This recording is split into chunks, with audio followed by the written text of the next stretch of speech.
Ang sinumang sumampalataya sa Kanya ay magkakaroon ng buhay. Mabiyayang araw ng Martes, Kapanalig, kapistahan ngayon ni Santa Catalina de Siena. Pagbati po sa mga kapatid nating mga Dominican sisters. Ito po si Sister Rose Agtarap ng Daughters of St. Paul para sa mabuting balita. Pagnilayan natin ang Ebanghelyo ngayon.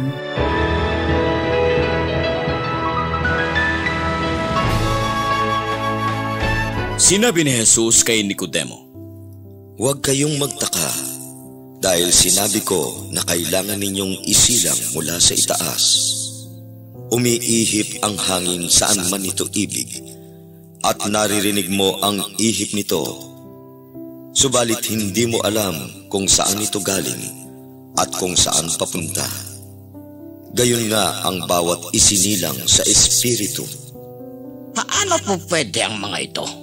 Nicodemo, guro ng Israel ka pa naman at hindi mo alam? Talagang sinasabi ko sa iyo, alam namin ang aming sinasabi at pinatototohanan namin ang aming nakita, at hindi pa ninyo tinatanggap ang aming patotoo. Hindi kayo naniniwala kung mga bagay sa lupa ang sinasabi ko sa inyo, kaya paano kayo maniniwala kung mga bagay sa langit ang sasabihin ko sa inyo?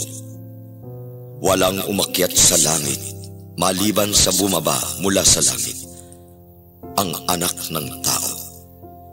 Kagaya ng pagtataas ni Moses sa ahas sa ilang, gayon din naman kailangang itaas ang Anak ng Tao, upang magkaroon ng buhay na walang hanggan ang bawat naniniwala sa Kanya.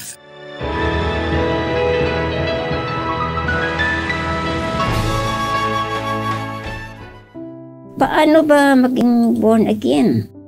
Ito ang tanong ni Nicodemo kay Jesus nung sinabi sa kanya ni Jesus na kailangan maipanganak muli upang makapasok sa kaharian ng langit.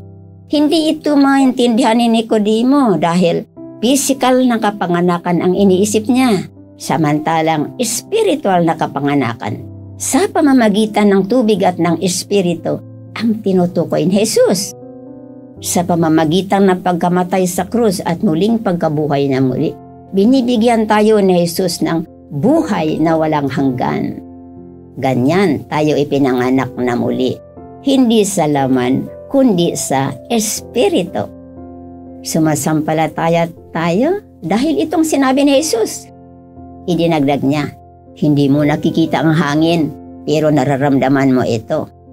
Nakikita mo ang epekto nito. Ano ang mga epekto ng banal na espiritu sa ating puso?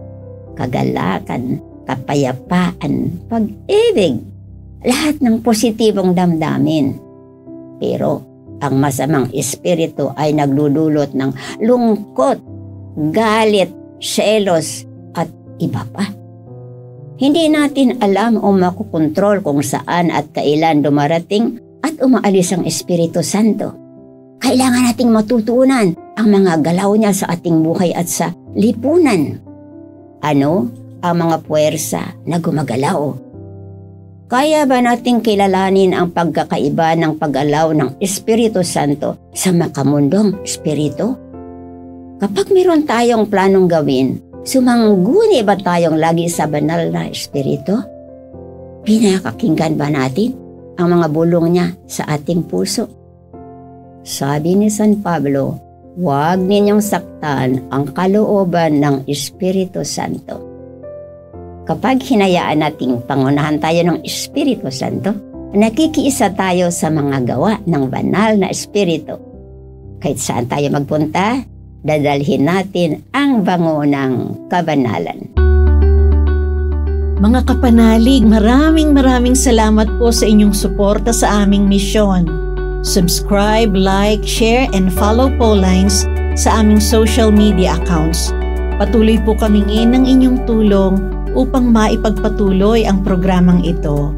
Maaari po ninyong ipadala ang inyong love offerings at donasyon sa aming donations channels. Makakaasa po kayo na kasamang lagi ang inyong mga intensyon at kahilingan sa aming panalangin araw-araw.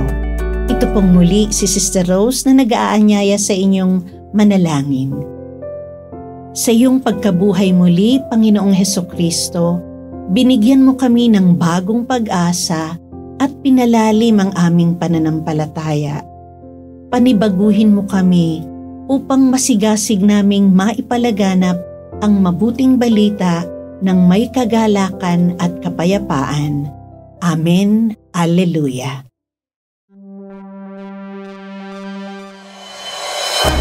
We are here to provide a new way of communicating and proclaiming the gospel.